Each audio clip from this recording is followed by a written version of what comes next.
back to the CYCU live chat. I'm Lucy and I'm currently nursing a very large property because I've been staring at finance spreadsheets all morning. But more importantly, the seat across from me is finally filled again. Avi, welcome back from the future. Thank Lucy. Honestly, the future is the only way to describe it. I just got back from Shanghai and I feel like I have been living in a sci-fi movie for the last week. I'm still trying to adjust to the fact that I have to actually use my hands to pay for things again. Hey, wait, what do you mean? You did not use your hand in Shanghai? Yeah, no, I mean everything is so digital. In Oh. Shanghai, cash is basically a historical artifact. If you pull out a physical banknote, people look at you like you have just tried to pay with a seashell. It's a cyber city, so in every sense of the word. I've heard about this. Is it true that even the street vendor, the one selling the tiny steam burn in the alleyways, don't take cash? Yeah, Lucy, it's wild. So it went to this tiny hidden away stall in the Huangpu district. It was literally a hole in the wall. The lady making the dumpling was probably 80 years old. Oh. And I reached for my wallet and she just pointed to a faded, greasy QR code taped to a wooden pole. Hey, no way. Even the grandma are tech savvy? Yeah, it's not even tech savvy. There is just air. It's what they breathe. I had to bin my Taiwan credit card to Alipay before I left, and thanks goodness I did. There was one moment where my phone battery hit 2% and I genuinely panicked. I realized that if my phone died, I couldn't eat, I couldn't take the metro, and I couldn't even get back into my hotel. And I was effectively erased from society. Hey, okay. But before you got to the coral skyscraper, you had to land.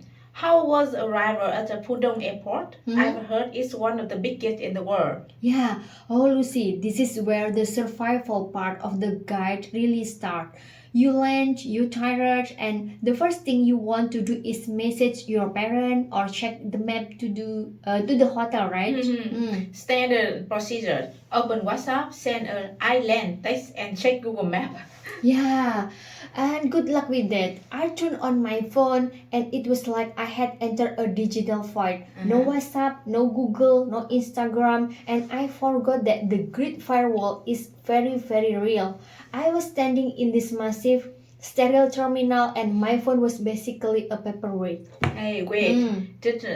Didn't the airport have Wi-Fi? This was the funniest and most frustrating part. To connect to the airport Wi-Fi, you usually need to receive an SMS code. But because I didn't have a local SIM card yet, and my roaming was being finicky, so the code never arrived. So there I was, an international business student at CYCU, supposedly globalized, and I couldn't even connect to the internet to call a car. Oh, what did you do? Did you find a help desk? Yeah, I found a kiosk, but it was all in Chinese. Oh. I was wandering around Pudong Terminal to like lost a puppy. Ay. Yeah, eventually I found a Starbucks because Starbucks in the Universal Embassy for Lost Traveler and managed to beg a barista to let me use their hotspot just to download an offline map. And it took me 2 hours just to leave the airport. Note to self. Download a VPN before the plane will touch the ground in China. Yeah, exactly. And not just one VPN. You need like 3 because they get blocked randomly. I felt like a secret agent trying to bypass security just to see my friend Instagram stories. It was a total digital detox that I definitely didn't ask for. So, once you actually made it out of the airport and into the city, tell me about the cyberpunk vibe. We all seen the photo of the Oriental Pearl Tower. Yeah. But does it actually look like that in real life? Lucy, the photos don't do it justice. I went down to the barn on my first night. You stand there with the old European style building and it feels very classic. But then you turn 180 degrees and look across the Huangpu River at Pudong. It was around 7 p.m. and suddenly the whole skyline just ignited. The buildings aren't just lit up, They are giant LED screen. One building was literally raining digital waterfalls. You mentioned those skyscrapers looking like a kitchen set. Mhm. Is it true they have a nickname? Oh, definitely. In Pudong, the big tree dominate everything. Oh. There is the Shanghai World Financial Center, which everyone calls the bottle opener. So because it has a massive rectangular hole at the top. Oh, why a hole? Is it just for aesthetics? It's actually a mix of structural engineering and feng shui. So high up there, the wind pressure is incredible. So the hole allows the wind to pass through so the building doesn't sway too much.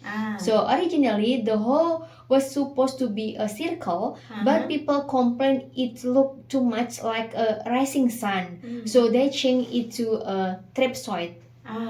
That's so cool. Yeah. And what about the pointy one next to it? That's the Jinmao Tower or the shrines. So it looks like a traditional Chinese pagoda, but made of steel and glass.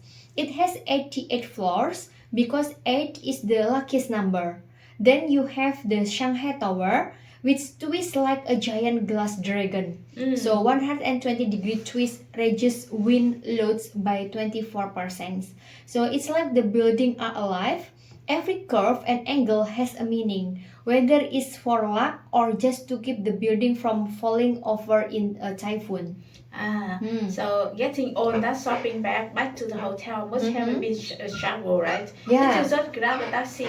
Lucy, trying to get a taxi near the barn at night is like the Hunger Games because everyone use app like Titi. The physical taxi just don't want to stop unless you are going somewhere really expensive. And I stood on the corner for 40 minutes. Did you finally flag one down? This old green taxi pulled up. I told him my hotel, which was only about 3 kilometers away. He didn't turn on the meter. He just looked at me and said, 100 Renminbi. Yeah, RMB. Fixed price. Very busy tonight. 100 just for 3 kilometers? Yeah. That's a scam. I was so mad. I told him I am a student, not a billionaire. I started to get out and he started bargaining. He went from 100 to 80 to 60. And I told him I will give you 30 or I am calling a TT on my friend phone. And he finally grumbled and let me in for 30. It's so weird. This city is so high tech, yet you still have to haggle for a ride like it's a medieval village. Yeah. So once you actually made it into a river, tell me about the cyberpunk skyline. We've all seen the photo, but is that bright? Lucy, the buildings aren't just lit up. They are giant LED screen. One building was literally raining digital waterfall, and I found the perfect spot. Set up my phone on a tripod and spent 10 minutes getting the lighting just right for my main character photo. I saw your Instagram. The photo were great. Wait, you only post one? Because at exactly 10 p.m., something traumatizing happened. I was just about to press the shutter for my second post when click, the entire city went black because all the light is off at 10 p.m. Like power outage? No, it's the energy saving curfew. At exactly 10 p.m., they turn off all the architectural light on the skyscraper and the Oriental Pearl Tower, the bottle opener, the string, they all just vanish into the night. So 1 second I was in Blade Runner, the next second I was standing in a drug park. No way, Abby. So if you are 1 minute late, you miss the whole show? Yeah, literally. There was this collective gauze from thousands of tourists on the promenade. Everyone was looking at their camera in shock. It's the most Shanghai things ever. Total high-tech brilliant, but strictly managed by a timer. Okay, let's talk about the Yuyuan Garden. It's a traditional, the heart of the neon, I heard that. But Shanghai is not all glass and steel, right? Did you visit some more traditional spot like that? Yeah, actually I went to Yuyan Garden during the Lantern Festival and Lucy, it was like stepping into a dream. or a historical drama. It's right in the middle of the old city, and the contrast is breathtaking. You have this ancient Ming Dynasty style pavilion surrounded by modern skyscraper. Was it crowded? I've seen photos of the zigzag bridge where you can even see the ground because of the people. Oh, it was a sea of people. But the lantern were so worth it because it was the year of the dragon. So they had this massive glowing silk dragon winding through the air above the building. So they weren't just standard lantern, they were mechanical. Some of them moved their head and breathed steam. It felt like a mix of ancient tradition and Disney level technology. Did you try any of the festival snack there? I hear the Tang Tang Yuan. sweet rice bowl Yeah. are famous. Yeah, I stood in line for 40 minutes in Ningbo Tang Yan shop. Oh. So they serve this giant pillowy rice bowl filled with black sesame paste and lard. And when you bite into them, the warm sesame just flow out like liquid gold. Yeah, it's the ultimate comfort food for a winter festival. And I sat there on a wooden bench, watching the lantern reflect in the pond. And for a second, I forgot all about the high-speed train and digital payment. Okay, we talk about the glossy side, but I've heard from other CYU students who went to China that the public facilities are not exactly like the one in the Sogo department store in Taipei. Yeah, Lucy, we have to go there. We have to talk about the bathroom audit. If you are a fan of sitting down, Shanghai will challenge you. Oh no, the squat toilet. Not just squat toilet, but public squat toilet in the older district. Imagine being in a city that has the world's fastest train and facial recognition vending machine, but when you go into a public restroom in a park, it's just a row of stalls with no doors. No door? Yeah. Oh, I would literally die. I'm very brave person. Yeah, it's a culture shock. And the cleanliness, let's just say that the high-speed cleaning robots haven't made into the public restroom in the alleyways yet. So I had to learn to hover like an Olympic athlete. And the most important survival tip is always carry your own tissue. Most public toilets do not provide paper. So if you forget, you are in for a very difficult afternoon. Well noted. So the cyber city have the very low tech basement. Yeah, exactly. It is weird juxtaposition. So you have a $1,000 smartphone in your hand, but you are squatting over a hole in the ground while a grandmother next to you is casually chatting on her phone like it's nothing. It's really ground you. It reminds you that despite all the neon lights, this is still a developing city in many ways. Okay, let's talk about the mission.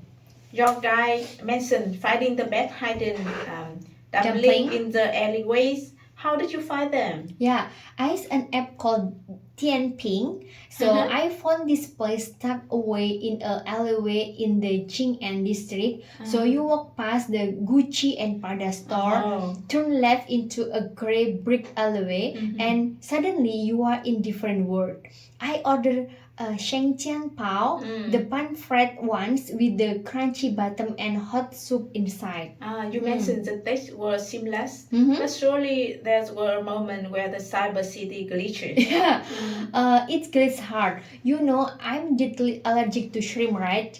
I decided to be high-tech and use a real-time transaction app to explain it to the auntie at the stall. And I showed her the screen. And she started laughing so hard she had to lean against the steamer. What did the app say? I checked the reverse transaction letter. The app had told her, I am a high pressure prawn. Please do not put my family in the bread. Abby, you told her you were proud. Yeah, I literally identify as the food I was trying to avoid. She thought I was some confused tourist. I had the to resort to pointing at a picture of a shrimp and making a giant X with my arms. Oh. Eventually, she understood, but for the rest of the meal, she kept pointing at me and whispering, "Xiao xia." Xiao xia. Yeah, little shrimp to the other customer. Oh, I see. So we complain about the 155 bus being crowded at CYCU, Mhm. but I cannot imagine a city of 26 million people on the subway. Yeah, Lucy, the Shanghai Metro makes our rush hour looks like a private party. I went through People's Square Station at 5:30 p.m. It's the intersection of three major lines. I didn't even have to walk. The crowd just picked me up and carried me toward the exit. I felt like a teeny ant in a massive high-speed colony. Oh, did you Yeah. take that train? The one that go like 400 kilometers per hour. Yeah, the maglev. Ay. Yes, Lucy. As a student who is used to the slow bus to CYCU, this was a spiritual experience. The train doesn't even touch the track, it just floats. I watched the speedometer hit 431 kilometers per so hour. fast. Yeah, the trees outside were just a green blur, and the whole trip took like 8 minutes. It's crazy how much they priority Speed. yeah. Do people there seem stressed? Not stress, just efficient. Everything is optimized. Even the vending machine use facial recognition. I saw a guy buy a bottle of water just by looking at the camera and nodding. So it makes you realize how much the world is changing. Ay. Shanghai feel like the beta test for how every city will look in 20 years. I see. Let's talk about the culinary adventure, Abby. You talk a lot about dumpling, but what else did you eat? Is this food similar to what we have here in Taiwan? Yeah, it's much sweeter and richer. Shanghai cuisine is famous for Hong Shao. Oh, I know that. Yeah, red braising. I had Hong Shao roe, red braised pork belly, and the pieces are cut into perfect square and the fat just melt. And it's cooked with so much sugar and soy sauce that it looks like dark mahogany. Hey, that sounds heavy. Did you Yeah. find anything lighter? I tried hairy crab, and which is the ultimate Shanghai luxury. They serve it with the special vinegar and ginger dip to balance the richness. So it's a lot of work to get the meat out, but it's so sweet. And I had scallion oil noodles, chongyo pan mian. So it's so simple, just noodle, dark soy sauce, and fried scallion. But the aroma is incredible. You can find it on every street corner for next to nothing. Oh, I'm noticing a theme here. You basically ate as your way through the city.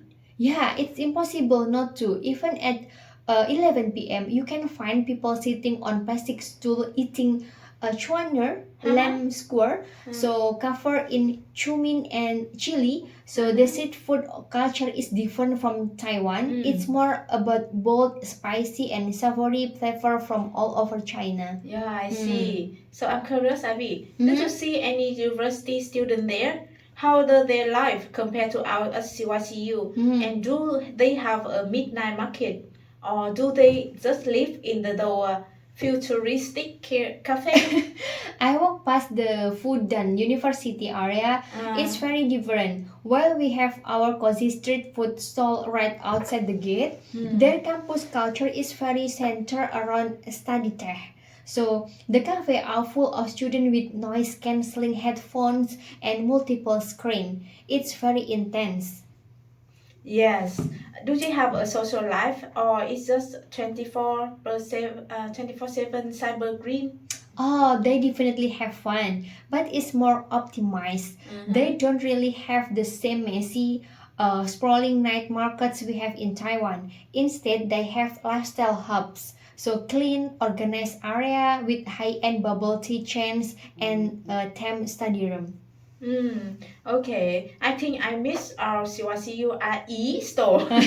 There's something about the kiosks here that feel more like home. Exactly. In Shanghai, the students are prepping for the global stage. So it's high pressure, high speed. But I didn't see anyone just hanging out and eating stinky tofu on a street corner. So it made me realize that while is the future, CSU has the heart. Yeah.